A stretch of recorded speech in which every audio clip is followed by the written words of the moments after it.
सुखदेव महाराज कहते हैं राजन, निद्रा रक्तम नक्तम व्यवसाय न चवायव तेवाचारते हया राजन कुटुंब भरणीन वा। सुखदेव कहते हैं राजन, व्यक्ति की आधी जिंदगी खाने में निकल जाती है और आधी जिंदगी सोने में निकल जाती है। कुटुंब भरणीन वा, कभी कुटुंब का लालन पालन करने में उसकी जिंदगी निकल जाती है और कभी शौक मौज में। आया जहां से सैर करने हे मुसाफिर तू यहाँ, था सैर करके लौट जाना युक्त तुझको फिर वहां।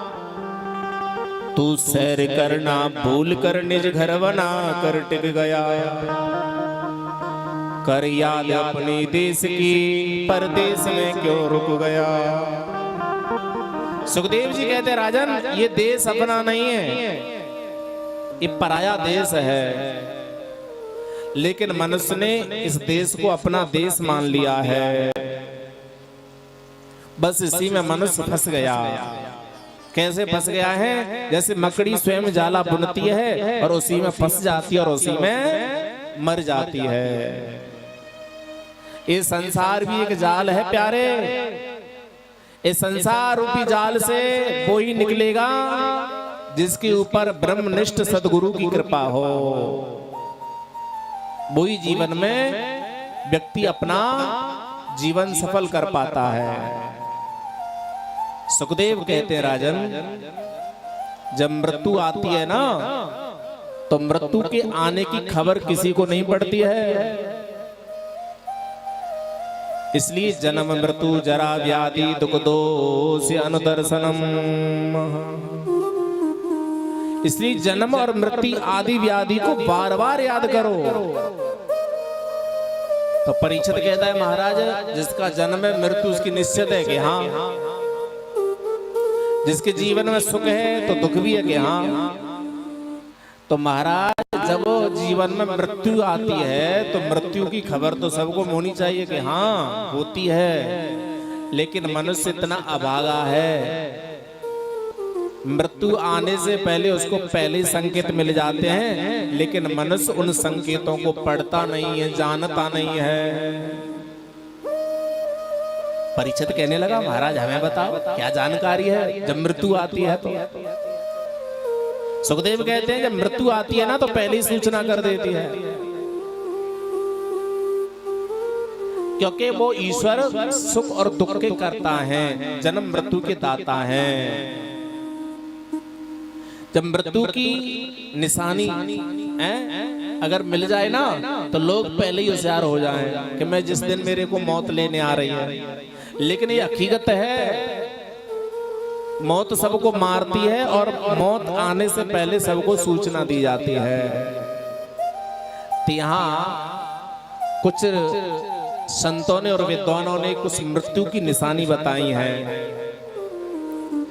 अगर अर्धुनता तारा जो होता है अगर दिखाई नहीं पड़े तो समझ लेना उस व्यक्ति की 1 वर्ष में मृत्यु होने वाली है।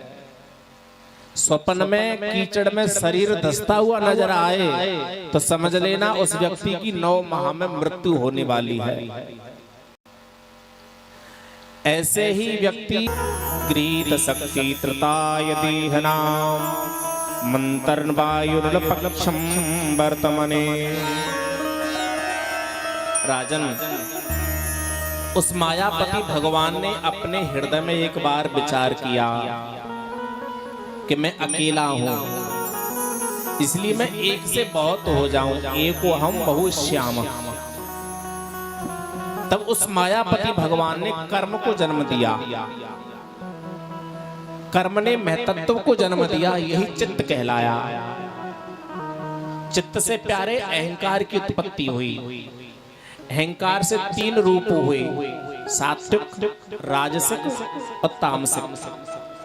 इन्हीं 3 गुणों से मन बुद्धि चित्त अहंकार की उत्पत्ति हुई। अब मन क्या करता है? संकल्प विकल्प, बुद्धि करती है निर्णय। चित्त चिंतन करता है, अहंकार अहम पैदा करता है, यही हृदय का अंतःकरण कहलाया।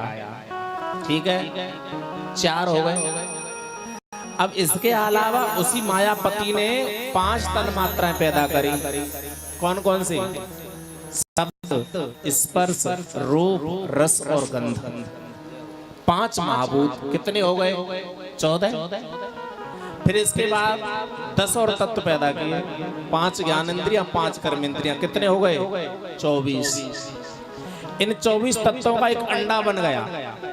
ये अंडा उस विराट जल में पड़ा रहा, फिर भी सृष्टि आगे नहीं बढ़ी। तब उस मायापति ने इस अंडे के ऊपर 7 आवरण और लगा दिए, उसको पैक कर दिया। उसके ऊपर 5 महाभूत, मन, बुद्धि और अहंकार। तब उस मायापति ने, हे राजन, उस अंडे में प्रवेश किया। उस अंडे में जैसे प्रवेश किया,